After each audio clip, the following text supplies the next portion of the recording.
salah satu mesin terbesar di dunia. Dari ukurannya saja sudah terlihat tenaganya sangat luar biasa. Mesin ini mampu menghasilkan tenaga hingga 110.000 horsepower.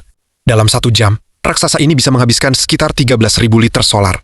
Lalu pertanyaannya, benda apa yang membutuhkan mesin sebesar ini untuk digerakkan? Ukuran mesin ini setinggi gedung 3 lantai, dengan panjang mencapai 26 meter. Sebenarnya, mesin seperti ini digunakan untuk menggerakkan kapal kargo raksasa. Konsumsi bahan bakar kapal dalam sehari bahkan setara dengan sekitar 10 SPBU mesin super besar ini.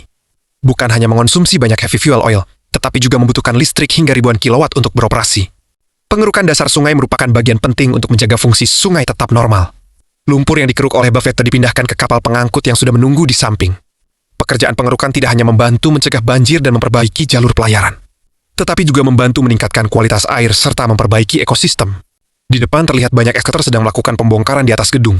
Ekskavator besar diangkat ke atap menggunakan krain raksasa. Lalu biasanya berjalan lurus di atas balok utama penyangga bangunan.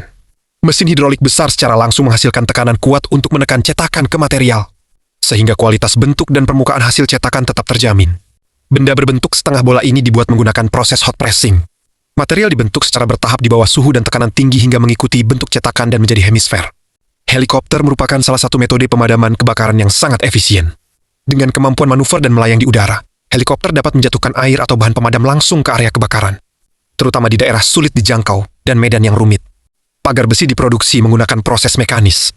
Pengecoran pondasi rumah di pedesaan dengan kebutuhan beton yang tidak terlalu besar bisa dilakukan langsung di lokasi menggunakan squatter sebagai alat pengaduk. Lalu beton langsung dituangkan ke area proyek. Pilat baja yang dipanaskan kemudian dibentuk dan diproses pendinginan untuk memperkuat material. Mesin bor tiang pancang menggunakan kepala penggerak untuk memutar batang bor. Sementara bilah spiral pada batang bor mengangkat tanah ke permukaan. Ekskavator membersihkan rumput liar, daun, dan sampah di saluran irigasi sawah dengan sangat mulus.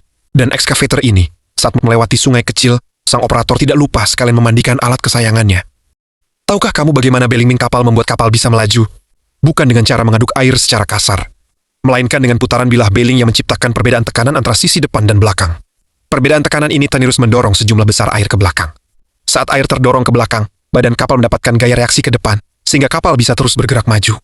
Kamu bisa membayangkannya seperti sayap pesawat yang bekerja di bawah air. Jadi jangan lihat beling kapal selalu diam tersembunyi di bawah permukaan laut sekali berputar. Tenaganya benar luar biasa.